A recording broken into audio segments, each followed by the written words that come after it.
chez vous en Afrique, en Europe, en Asie, en Amérique et partout dans le monde. C'est votre frère Bibi Béné qui revient pour une autre édition de notre série en Afrique et ailleurs où on vous emmène des sujets sur le socio-politique et la culture. Ok, dans notre vidéo précédente, nous avions donc reçu pour notre rubrique culture l'artiste Gervais Thomas Diatunga. Et donc pour cette édition, nous allons recevoir un autre artiste de renom d'origine congolaise.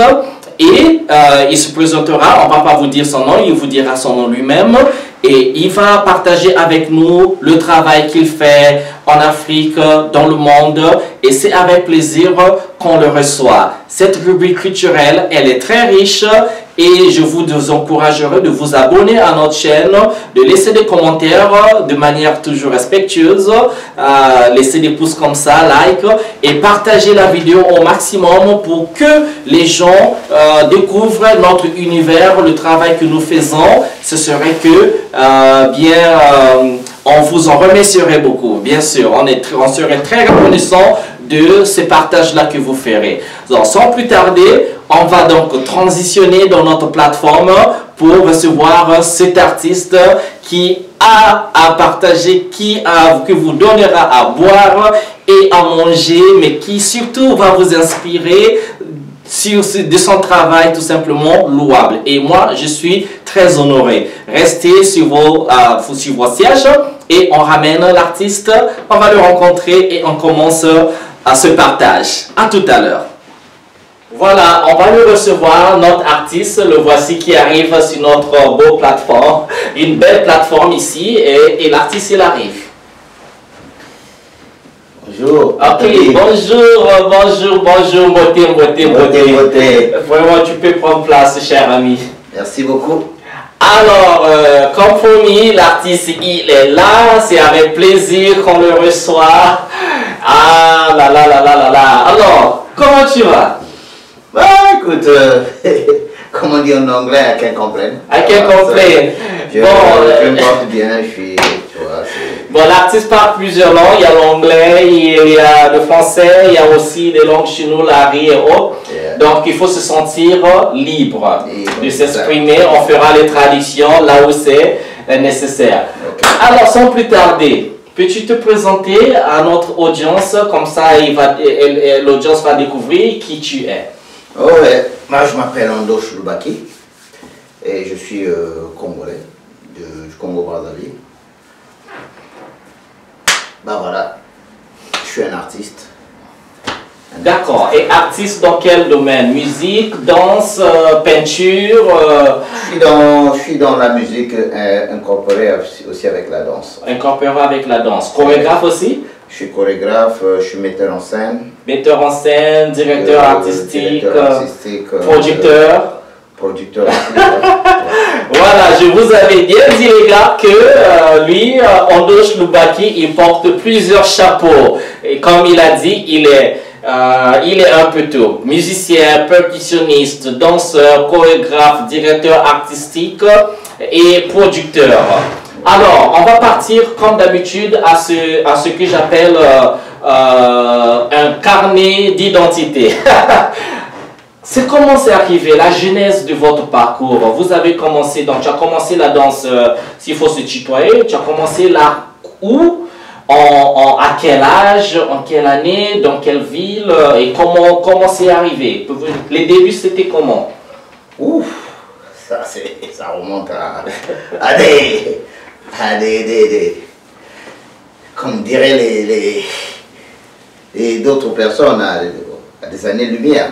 Bon, en fait, moi j'ai commencé, je ne me rappelle plus exactement en quelle année, mais ce que je sais c'est que j'avais à cette époque, je devais avoir 16 ou 17 ans. Quand j'ai commencé, j'ai une sœur à moi, elle est aussi danseuse, elle vit en France, elle s'appelle Rufine Roté. Elle est chorégraphe, voilà, elle anime des ateliers, elle anime des classes de danse, elle fait des productions et tout ça. Elle est dans une famille en tout cas très artistique parce que toute sa famille, sa soeur, son père, ses frères et tout le monde est artiste. Ah ouais. Et donc c'est elle, on vivait dans le même quartier et c'est elle une fois, chaque fois je la voyais aller quelque part vers les 16h, 17h. Elle dit, attends, mais tu vas où tout le temps? Ces mêmes heures-là. Elle dit, ouais, tu veux savoir où je vais? Il faut me suivre. Alors je l'ai suivi. Alors je l'ai suivi. Et puis on s'est retrouvé, il y a un lieu chez nous qu'on appelle l'escale de la Corniche. D'accord. Et c'est là-bas qu'elle répétait avec le chorégraphe qui nous a quittés, qui est décédé, paix à son âme, Célestin Cosette. Célestin Cosette, oui. Voilà, et c'est un grand chorégraphe. Et puis je suis arrivé et puis j'étais impressionné. Déjà, dans mon ADN, quand je grandissais dans mon quartier, j'aimais bien jouer aux flûtes. Et il y a une de sœurs de quartier qui dit à ma maman, ton fils, un jour il sera un artiste parce qu'il aime bien toucher aux trucs de l'art et tout ça. Et ce jour-là, quand j'ai découvert où ma sœur Rufine répétait et tout ça, je me suis dit, tiens, apparemment c'est ce que je cherchais. Donc du coup, mon cœur s'est senti attiré sur cet art et tout. Je me suis dit, non, je dois intégrer le groupe. Et puis c'est parti de là. D'accord, mais comme souvent les artistes, la difficulté c'est intégrer de l'art dans un environnement, on a des parents qui parfois posent opposition à que l'enfant fasse de l'art. Je suppose que vous êtes à l'école, mais c'était pas challengeant, non, que vous commenciez à suivre Rufine, intégrer, pendant que les parents, c'était quoi la vie, les parents, est-ce qu'ils savaient ou pas? Ce qui est bizarre, moi apparemment, contrairement aux autres, moi, mes parents, surtout ma mère, ma mère m'a beaucoup supporté. Ah d'accord, super. Dès que je me suis engagé dans cette voie, elle m'a supporté. Parce que la manière dont je suis sûr qu'elle m'a supporté, parce qu'elle ne m'a jamais empêché d'aller répéter. Elle savait que j'allais répéter chaque fois, après l'école, il faut que j'aille aux répétitions. Et je rentrais à la maison un peu tard. Mais elle ne m'engueulait pas.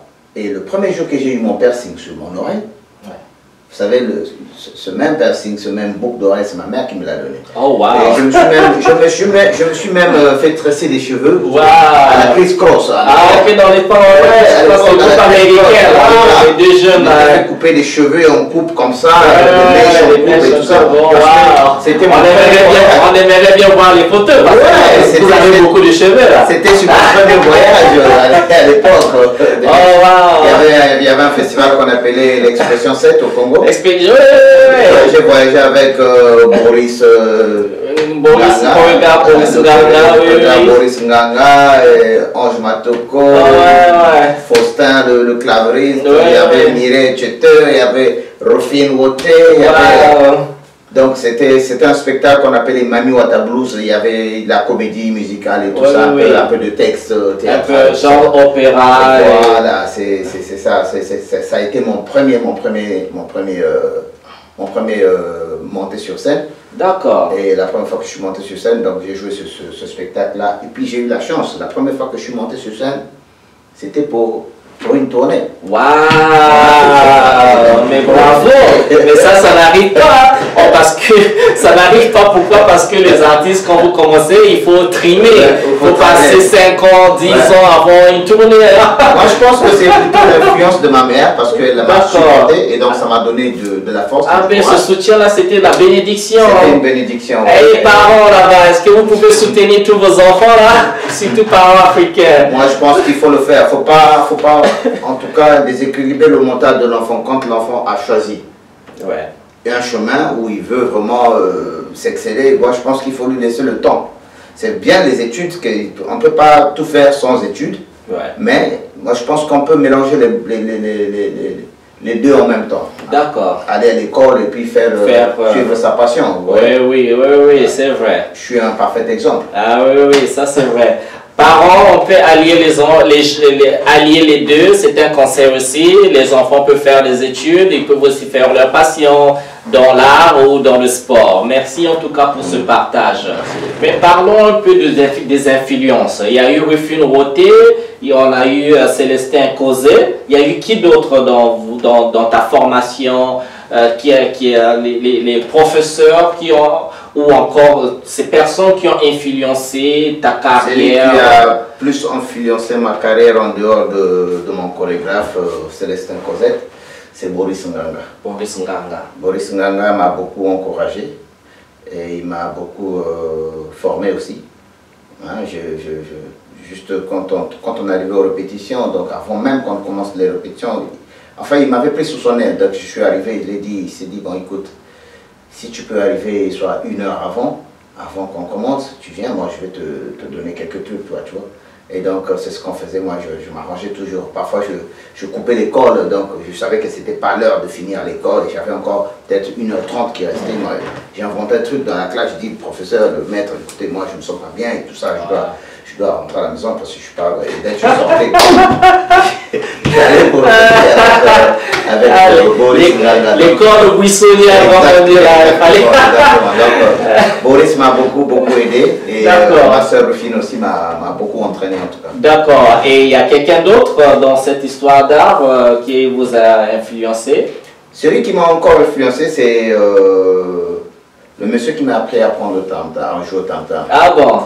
Ouais, il s'appelle Gervais Bandouzi. Gervais Bandouzi. Ouais, il y a l'autre. C'est son surnom, il aime bien qu'on l'appelle il y a l'autre. Il y a l'autre. Tout tu là. Mais c'est pas lui aussi. C'est pas lui encore qu'on appelle Yaveji. C'est Yaveji, exactement. C'est lui qui m'a appris à apprendre cet instrument que j'adore, que j'aime. Oh là là, Yaveji, bonjour, salut là-bas. Rufine, Boris, salut à vous là-bas.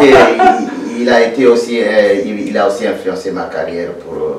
D'accord, d'accord, super. Donc cette carrière a commencé à Brazzaville et aujourd'hui, Ondoche Loubaki est installé à la côte est des États-Unis et précisément à New Jersey, juste à côté, New York, New Jersey. Alors, à New York, New Jersey, en fait, sentez-vous libre de nous parler de ta compagnie? Tu te sens libre? Est-ce que la compagnie a commencé au Congo ou la compagnie a commencé à New York, New Jersey? C'est quoi la transition? Comment tu as quitté le Congo pour arriver à New York et cette continuation, ça s'opère comment? Bah écoutez, c'est comme tout artiste, hein, il commence dans un groupe au pays et tout ça, et puis bon, moi j'ai eu la chance, c'est toujours Boris, parlant de Boris, qui m'a emmené dans un groupe qu'on appelle Ngomazakong, puisque le groupe existe jusqu'aujourd'hui, tenu par le directeur Léonard Banyekona. Léonard Banyekona. On vous donnera des éléments de ces grandes compagnies. Du village Toto, qui est un site touristique au sud du pays, hein, sur la route de Boko. Et donc lui, donc Boris, juste après la guerre, parce que après les mouvements qui ont secoué le Congo, et donc moi et Boris, on s'est retrouvés carrément dans la forêt. Et après, dès que Boris est sorti, il a croisé M. Léonard, et puis ils ont commencé ce groupe Ngomazakong. Et donc moi, dès que je suis arrivé sur Brazzaville, Boris me dit non mais écoute, il y a un groupe qui vient de naître et tout ça, donc moi je suis le chorégraphe là-bas, donc il faut que tu me rejoignes. Et donc je lui ai rejoint là-bas et on a travaillé, dommage qu'on n'a pas pu réaliser les mêmes projets qu'on avait tout ensemble. Mais après, parce qu'après il nous a laissé pour faire carrière solo. Et donc moi je suis resté dans ce groupe et c'est ce groupe qui a fait qu'on arrive aux États-Unis. Et puis quand on est arrivé, on est resté, le directeur est reparti, donc on s'est retrouvé ici, et on a essayé de se familiariser avec l'environnement. La première des choses était qu'il fallait que je trouve les gens qui dansent. Parce qu'on m'avait dit, j'avais entendu qu'à New York, l'art était vraiment très évolué. Alors je me suis dit, pourquoi pas? J'ai essayé de fréquenter un peu des gens et tout ça, j'ai croisé des gens qui ont essayé de m'orienter. Et puis je me suis dit, bon, écoutez, je suis un artiste, je danse et tout ça, bon, ben, pourquoi je ne vais pas aussi avoir mon truc à moi. Et donc c'est parti de là, et puis j'ai commencé par faire des classes, donner des cours de danse et tout ça. Et quand j'ai repéré quelques éléments dans mes cours de classe, je me suis dit, je les ai proposés. Première fois, j'ai eu quelqu'un m'a appelé pour dire, non mais j'ai un truc, on a besoin d'un groupe pour venir animer et tout ça. J'ai sélectionné quelques filles dans l'ensemble des filles qui venaient prendre mes cours de danse. Au départ, ce n'était pas un groupe, mais j'ai commencé à sélectionner. J'ai dit, écoutez, j'ai un truc, est-ce que vous voulez venir danser avec moi? On va les performer quelque part. Elles étaient toutes contentes, toutes excitées là. Donc, je leur On répétait, on le prenait 2-3 jours de répétition. Et puis c'est de là qu'est partie l'idée. Pourquoi j'en fais pas un groupe? Oh, super. Ok.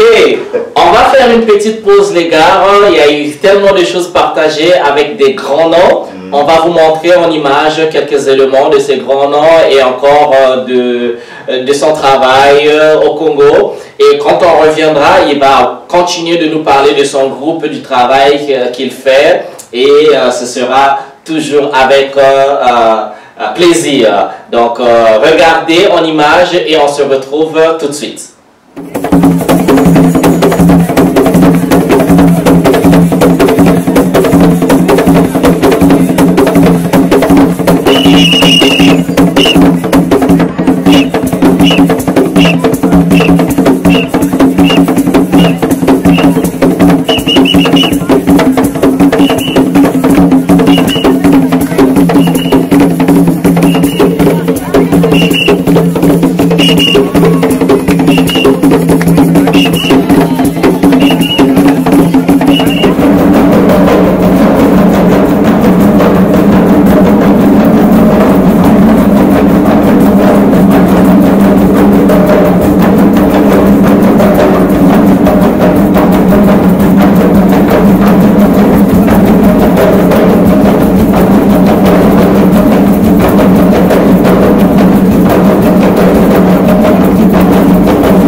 Vous avez donc regardé en image le travail de Andoche Lubaki. On va continuer la conversation. Il va nous en dire un peu plus de sa compagnie. Je dirais pas le nom, il va le dire. On va découvrir également en image le travail de la compagnie. Nous étions au Congo, nous serons donc ici en terre américaine aux États-Unis. C'est avec plaisir et avec délice. On va repartir vers notre artiste. À toutes. Nous voici de retour avec l'artiste. La compagnie, c'est quoi le nom de la compagnie? La compagnie est basée où? Et parlez-nous de la compagnie, les membres de la compagnie et tout ce qui va avec. Bah écoutez, la compagnie en elle-même s'appelle Mfwambila Congo. Pourquoi le nom Mfwambila Congo? Parce que quand je suis arrivé à New York, en fait la compagnie en elle-même s'appelle Mfwambila Congo. Et pourquoi ce nom? Pourquoi je choisis ce nom? Parce que quand je suis arrivé à New York, j'ai trouvé qu'il y avait un manque de la culture congolaise traditionnelle, surtout de mon pays, du Congo-Brazzaville. Il y a eu Congolese dance avant. Au départ, il y a longtemps, dans les années 72, 71, il y avait des doyens qui sont encore en vie, qui sont ici aux États-Unis, qui excellaient à New York, qui ont laissé des traces, qui ont des grands noms. Il y a Tito Sampa, il y a son frère Biza Sampa, il y a le défunt, que son âme repose en paix, Malonga Kasklou, il y a eu de Massamba Coster. C'est eux qui ont ramené cette culture traditionnelle ici aux États-Unis. Donc, quand ils sont arrivés ici, ils étaient à New York. Ils évoluaient à New York, mais après, à un certain moment, ils ont changé de cap. Et alors, moi, quand je suis arrivé, donc, le terrain était vraiment neutre. Donc, Titos ou Biza ou qui que ce soit d'autre revenait de temps en temps seulement, occasionnellement. Donc, il n'y avait pas vraiment une classe congolaise à plein temps, comme maintenant. Et donc, moi, quand je suis arrivé, je me suis dit, bon, écoutez, il faudrait que j'apporte aussi quelque chose, parce qu'il y a des gens qui ont laissé ce que j'ai trouvé ici, alors moi, je dois prendre la relève. Et donc, et puis, je me suis dit, il faudrait bien que j'ai un nom vraiment très spécial. Au Congo, j'ai dansé dans une compagnie de danse qu'on appelait Mfouambila, c'est un ballet Mfouambila. Et donc, après, quand je suis arrivé ici, comme Mfouambila signifie l'énergie, et donc je me suis dit, pourquoi ne pas aussi apporter cette énergie du Congo, cette nouvelle énergie, ici à New York, essayer de faire quelque chose et puis de partager, d'échanger avec les amis et tout ça. Alors, c'est ce que j'ai fait. Ah, super. Je me suis mis dans le bain. Super. La compagnie est basée à New York. Peux-tu nous parler des membres de la compagnie? Est-ce que c'est des danseurs africains, américains? Et comment tu te structures et t'organises dans cette compagnie Mfouambila? Bon, les membres, elles sont toutes américaines. Mais vous savez, ici en Amérique, il y a plusieurs gens qui viennent de plusieurs horizons, mais elles sont américaines.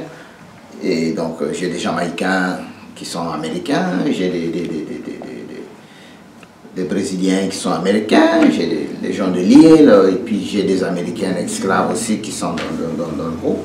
Donc, en fait, tout mon groupe, toute la compagnie est constituée d'Américains. Donc, le seul Congolais, c'est moi. Donc, je suis leur chorégraphe, je suis leur metteur en scène, je suis leur directeur artistique. Je leur apprends tout, je leur apprends à chanter dans ma langue, à danser nos danses, à jouer le tam-tam, à s'exprimer un peu dans notre langue pour qu'elles comprennent à peu près notre culture. Parce que les gens ici, elles sont en recherche de leur identité. Donc moi, je me suis fixé une mission de leur apprendre certains trucs qu'ils ont perdus il y a des années de cela, à l'époque de l'esclavage. Donc c'est ce qui a fait que donc, je leur donne cette tonus, cette énergie. Donc voilà pourquoi j'ai appelé ça Mfouambila, pour que ces gens se sentent vraiment avec une force et un pouvoir de pouvoir apprendre leur culture et repartir et puis apprendre sur leurs ancêtres. Mais c'est très bien de voir que ta compagnie redonne un souffle aux Américaines qui cherchent leurs racines, parce que de mon expérience, les Américains doivent connaître, une fois qu'ils sont dans cet environnement, ils apprennent la culture africaine, la percussion, la danse, ça les rapproche un peu plus de l'Afrique. Ça, c'est quelque chose de très bien, hein? Je salue ça, quoi. Mais quels sont les challenges de la compagnie déjà? Tu es arrivé, tu viens d'un monde francophone, un monde où on parle la langue Jishno, Lari, Lingala, Monokutuba. C'était quoi? Apprendre l'anglais? Le challenge, il est omniprésent chez moi. Ouais. Parce que d'abord, j'ai un challenge contre moi-même. Apprendre la langue, s'exprimer bien en anglais pour pouvoir transmettre. Et en plus, le deuxième challenge, c'est de les faire comprendre. Par exemple, quand je leur apprends à chanter, vous ne savez pas ce que ça me prend comme temps. Oh, wow. Chanter en Lari, en Boshi, en Lingala ou n'importe quelle langue du Congo. Et les mettre vraiment dans le beat de la chanson. C'est pas vraiment... Parce que déjà, elles n'ont pas ce rythme en elles, en eux. Donc du coup, il faut leur imprégner ce rythme-là et qu'ils soient vraiment imprégnés dans le style congolais. C'est pas facile, ça c'est un grand challenge. Ah oui, oui. C'est vraiment un grand challenge. C'est ça ma... Wow. Et le challenge... Mais on s'en sort. Vous en sortez. Le Congolais, l'Africain, il sait s'en sortir. Avec peu, il fait beaucoup. Mais parlons finances un peu. Comment ça se structure? Tu as toute une équipe administrative, des financiers. Comment ça se fait, les productions que tu fais? On a vu pas mal. D'ailleurs, et les gars, il y aura le site internet de la compagnie aussi. Mais comment ça se passe au niveau des productions d'une manière financière? Ce côté-là, moi je pense que je suis encore à la recherche. Parce que vous savez que ici aux États-Unis, quand vous avez un projet, avant que les gens, les subventions n'arrivent et tout ça, il faut d'abord prouver. Prouver que tu es capable. Prouver, montrer aux yeux des gens, aux yeux des investisseurs, aux yeux des gens qui financent les spectacles, des grandes organisations, ils doivent d'abord voir ce que tu fais. Et donc, du coup, ça fait un bon moment, plusieurs années, que tout se fait de ma poche. Tout se fait de ma poche. J'organise des conférences de danse au pays, à New York. Il faut faire venir des artistes, il faut faire venir louer une salle, louer un véhicule, payer les tôles, le gaz et tout ça. Tout ça, c'est de ma poche que ça sort. C'est juste pour essayer de se faire un nom, se faire, tu vois, avoir une identité avant qu'on me découvre. Mais bon, de temps en temps, il y a des gens par-ci, par-là qui m'aident. Pas beaucoup, mais bon, qui m'aident, qui mettent un peu la main à la pâte et tout ça pour encourager l'œuvre et tout ça. Mais ça, on est encore dans le combat en fait. Ça c'est bien, on vous encourage. On va parler d'une chose qui est encore particulière parce que tout à l'heure, on a vu que tu travailles avec des artistes qui sont américains, dans tout ce que ça veut dire pluri-identitaire. Mais on a vu récemment, c'est d'abord la deuxième fois que tu le fais. Tu as emmené toute une équipe, tous les danseurs, les artistes au Congo, Brazzaville. D'abord, félicitations pour ça, emmener toute une délégation en Afrique pour qu'ils aient découvert comment toucher du doigt la terre de leurs ancêtres. Parle-nous un peu de cette épopée-là. Comment ça s'est passé? C'est quoi l'expérience? Comment ça a commencé et comment ça a terminé? Écoutez, ça a commencé, vous savez, quand vous êtes entouré des gens qui sont passionnés. D'abord, tu leur apprends la langue. Tu leur apprends à chanter. Tu leur apprends à jouer des instruments congolais. À danser comme congolais. Et à la fin, qu'est-ce qu'ils vont se dire? Pourquoi on n'y va pas? On veut aller là-bas. Pourquoi on veut pas? On veut aller connaître le Congo, on veut aller. D'accord. Et de par là, il m'est venu l'idée, écoutez, on va organiser un voyage. Et au lieu que ça soit seulement au Congo, on va le généraliser. Donc j'ai fait faire des affiches, j'ai fait la publicité. Écoutez, en telle année, celui qui veut bien, on peut aller au Congo pour 10 jours, pour aller essayer de danser avec les gens du Congo, les gens qui habitent carrément au Congo, aller apprendre la langue au Congo avec les Congolais qui sont au Congo, aller jouer au tam-tam avec, comme ça vous pourrez voir aussi le gars qui m'a appris à jouer au tam-tam, vous pouvez voir les gens là où j'ai grandi, là où j'ai dansé, partout je suis passé. Et vous savez que les Américains, ils aiment bien l'histoire. Et donc c'est parti de là, on a organisé, et puis bon, le premier voyage était un vrai succès parce qu'ils sont venus à 15 ou 16 personnes. Oh wow, ça c'est une délégation. Ah oui, mais comment ça s'est passé l'adaptation? Parce que les Américains qui parlent anglais arrivent dans un pays où on parle beaucoup de langues. Par contre, ça, c'était un vrai casse-tête. Vous savez quoi? Je peux raconter une histoire. Chaque soir, j'avais mal à la tête. Sérieusement. Déjà, moi, avec mon anglais où je me déroule, je ne parle pas un anglais. C'est une langue que j'ai appris en grandissant, déjà adulte et tout ça. C'est difficile de bien capter. Alors, du coup, je suis au Congo avec 15 Américains qui parlent anglais. Qui parlent que anglais. Et j'ai de l'autre côté des Congolais qui ne parlent que congolais. Alors, quand tu expliques chez les Congolais, il faut en expliquer chez les Américains. Et tu es seul à le faire. Je te jure, j'étais malade. Tous les soirs. C'était pas possible. Et la nourriture, comment ça s'est passé? La nourriture, elles ont adoré. Ils adoraient la nourriture. Personne n'est tombé malade? Personne n'est tombé malade. Exact. C'était l'un est tombé malade, mais c'était pas par rapport à la nourriture, c'était peut-être par rapport à l'eau. Parce qu'il avait, il a reçu des allergies dans la peau. Et le gars, tu sais, le gars a pris un mot au Congo. Il dit mourir, nous on dit foi. Le gars a pris ce mot-là, je sais pas où est-ce qu'il l'a appris. Et du coup, il avait des trucs sur la peau, des petits boutons et tout ça. Il dit Lubaki, please. I don't want to fight here.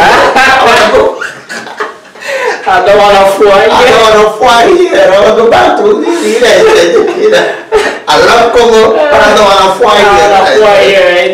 Il veut pas mourir au Congo, quoi. À cause de l'allergie, quoi. Tous les Congolais qui étaient là, oh mort, I don't want to fight here. En tout cas, non, mais c'est très bien, c'est très bien. Oh là là, là, c'est ça, c'est l'aventure aussi, voyager. Quand on veut découvrir, ben, il faut prendre les risques, c'est ça aussi. Sinon, on reste chez soi, on ne découvre pas, on est confortable. Et vous savez bien, rien de bien n'arrive dans la zone de confort. Il faut parfois affronter le déconfort pour apprendre des choses et franchir une autre étape de la vie. Elles ont fait, toi tu l'as fait également. Super bien. Alors parlons de la suite d'une formule-là. Quels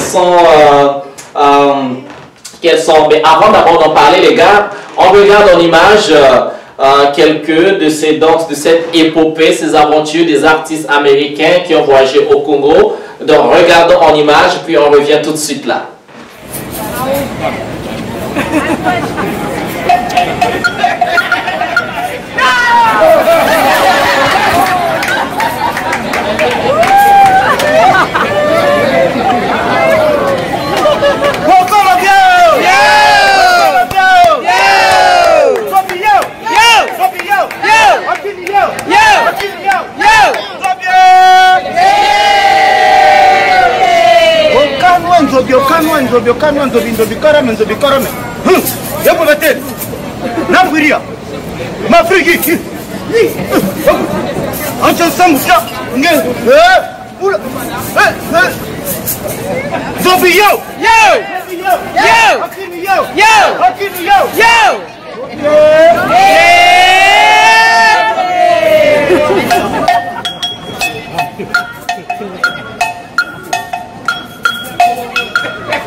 c'était là en image. Donc, les artistes américains au Congo-Brazzaville, on a vu des superbes danseuses, mais c'est pas possible. Hein. Des Américaines qui dansent comme des Congolais. Hein. Parce qu'elles sont passionnées. Elles sont passionnées. Oh là là là là. Elles sont passionnées. Elles aiment ce qu'elles font. D'accord. Ah, mais c'est bien. Mais en tout cas, bravo, bravo, bravo encore pour le travail. Parlez-nous de la suite de Formina. C'est quoi le prochain projet? C'est quand? Et voilà. Bah, écoutez, les projets qu'on a, disons des projets, actuellement, on prépare pour l'année prochaine. On se prépare pour l'année prochaine. D'abord, on va faire la 7e édition de la conférence de danse qu'on fait pendant 3 jours. Et après, la compagnie va totaliser 8 ans déjà. Donc, on aimerait bien fêter cet événement.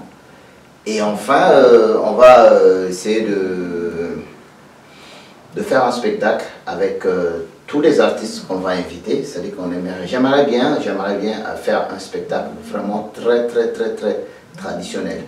À l'époque, comme des spectacles qu'on faisait à l'époque, du style Ngwakatu. Oui, avec des raffias, et des maquillages et tout ça. Vraiment très Ngwakatu, très congolais, quoi. Donc, j'aimerais bien réaliser ce projet, mais vous savez, comme tout projet nécessite financement. Donc, financement, préparation. Voilà, donc c'est mon souhait. Ça, c'est le prochain projet qu'on est en train de faire. Mais ce qui est sûr, la conférence et l'anniversaire aura lieu. Mais pour le spectacle, il nous faut des financements. Donc, on va lancer aussi l'appel. Lancer l'appel, on mettra le lien et tout ça pour ceux qui veulent l'aider et tout ça. Donc, ça serait... Tout-être serait le bienvenu. Ok, super. Ben, écoute, la compagnie Fwambila, pour soutenir, vous trouvez ici, ci-bas le lien. Donnez-nous le site internet.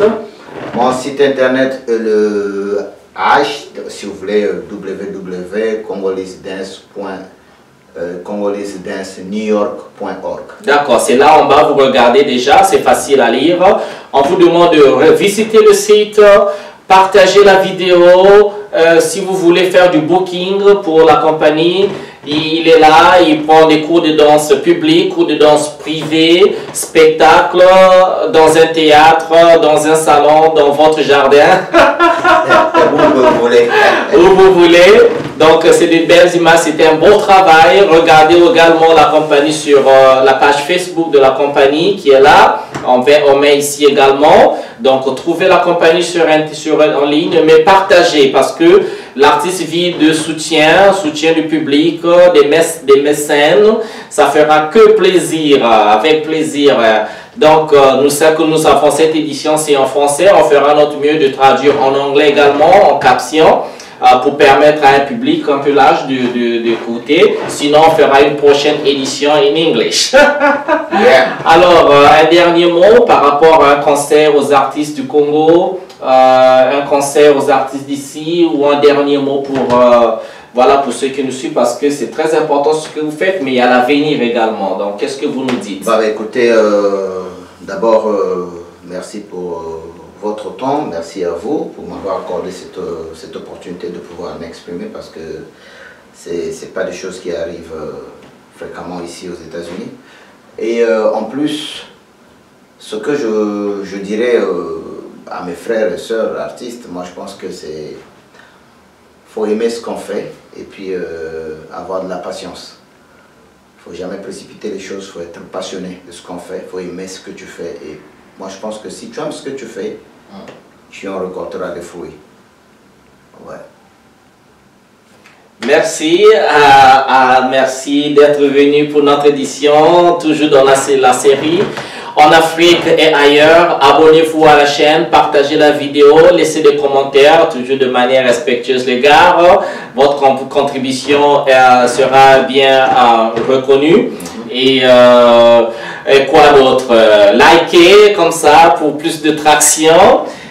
Sinon, on se retrouve à une autre édition. On vous laisse avec une autre vidéo de l'univers. Fwambila qui est donc, c'est quoi encore là? C'est de l'énergie. L'énergie, la chaleur. Reproduit aux États-Unis. Reproduit aux États-Unis. Regardez-vous de la vidéo. Sinon, on vous dit Ciao, ciao. On se retrouve plus tard et bon, bien le bonheur chez vous. Merci, bye ciao, bye. Bye. Matondo, bye. Bye. Zololo. See you. Bye. Merci à vous aussi, Tata Bib. Matondo. Très gentil. Ciao. Ciao.